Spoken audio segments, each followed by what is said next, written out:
Here's what's going to happen today. We are going to replace this sink.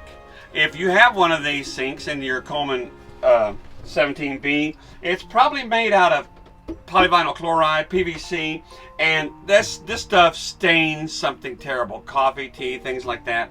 And I'm not going to show you how bad it is because my wife would be embarrassed. It's perfectly clean, but it's stained.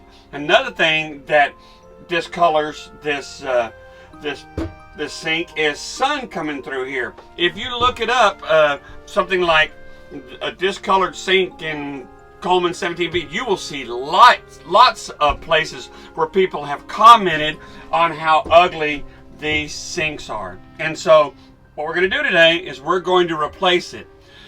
Now, I've replaced lots of sinks in my life. I've bought a house, and one of the first things I do is replace a sink or a vanity or something like that. Kitchen sinks, vanities. We worked on a recent house we had for 5 years. It was a 5-year project of completely rehabilitating it, and I replaced every sink and vanity in it. I do okay when it comes to plumbing, but I have very little experience when it comes to RV plumbing and stuff like this, and this is a real weird sink. So we're going to see how it goes. All right. Now, the advice I would give to you if you decide to do this is make sure you have exactly the kind of sink you need. These can be drop-in sinks, or they can be where you mount them from underneath. You got to have the right kind, right size. Do your handles here go through the sink flange itself. Make sure you have exactly the right sink that accommodates all your hardware, or and mounts from underneath, or is a drop-in, or sometimes a combination of both. And I suspect this is going to be a combination type sink. It's a drop-in sink, but I'm betting that there's some kind of I don't know, flanges or screws or something underneath that help hold it down too, and that's going to be a little bit of a pain to get in there and get that out. But here we go. We're going to do this. Remember, I'm not an expert, but I think I can do it, and we're just going to see how it goes. So with that, all right, let's get started. Okay, the first thing we need to do, of course, is to gain access to the underside of this countertop.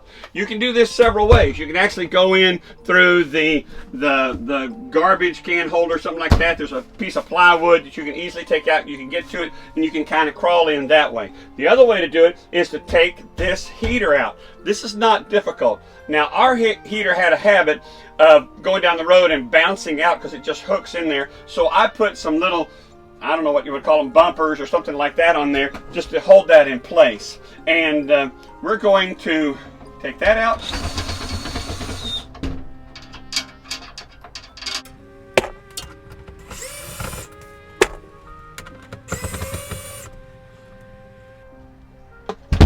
The face, as I mentioned, comes off easily.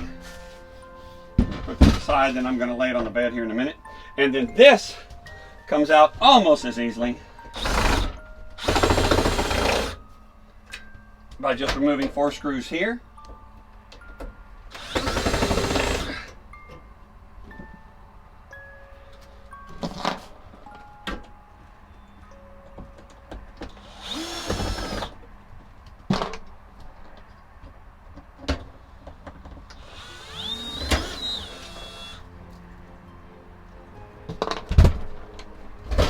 And this just lifts right out. How about that? Pretty neat, huh? And so we'll move all this stuff, move that around, get everything, and then I'll get a look underneath there and see what we're working with. Just as I suspected, there's some kind of little clips on the corners that help hold this sink in place. Even though it's a drop-in, it's got some underside mounting hardware. And we'll just see how difficult that is to get out. Okay, the last one here is going to be almost completely inaccessible, of course.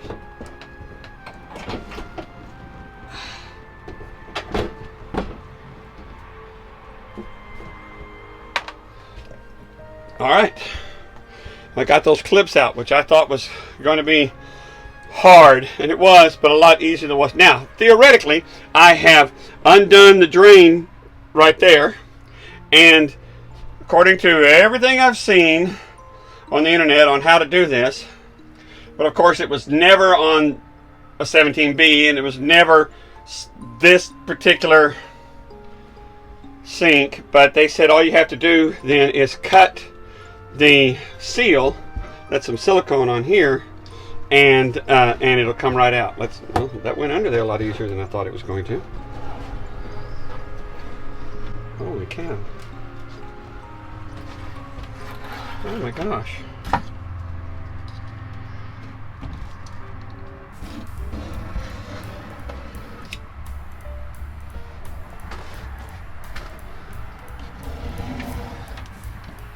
Oh my gosh. Look at this. I never dreamed it was going to be that easy. Never. Moment of truth. Let's see if I bought the right sink.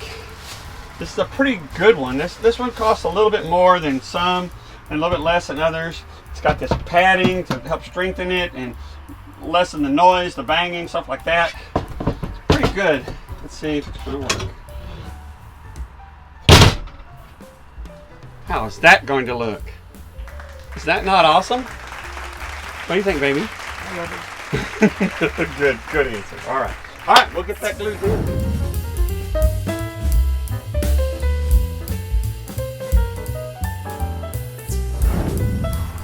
Just got to make sure all the old silicone is scraped off the best you can.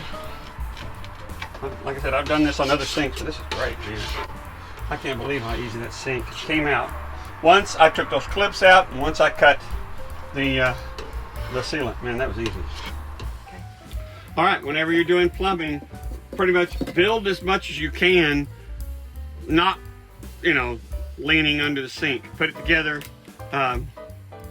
above. When you're putting faucets in or doing whatever, get it all plumbed in except for the last thing, which is going to be connecting onto there.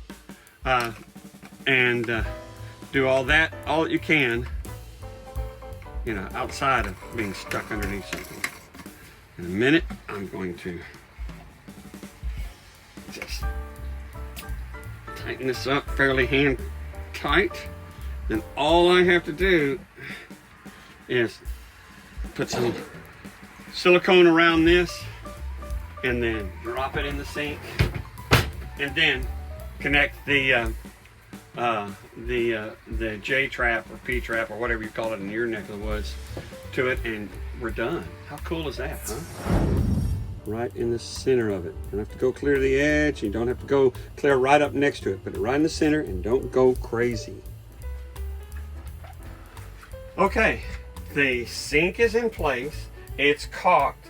It's in there right now. The caulk is going to dry and seal it, and that won't take too long, but you are now faced with a decision. Do I leave it just like it is right there and walk away from it, let it dry, then come back and attach the plumbing underneath? Or do I weight it down in such a way that I'm not going to be moving it around while I'm trying to attach the plumbing underneath with the caulk still kind of,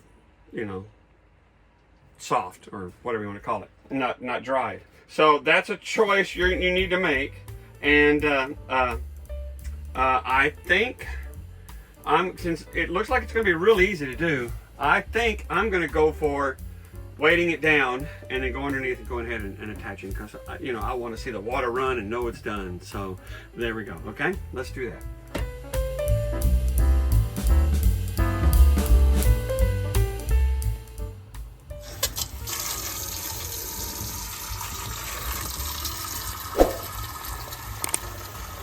There you go. It's just that easy.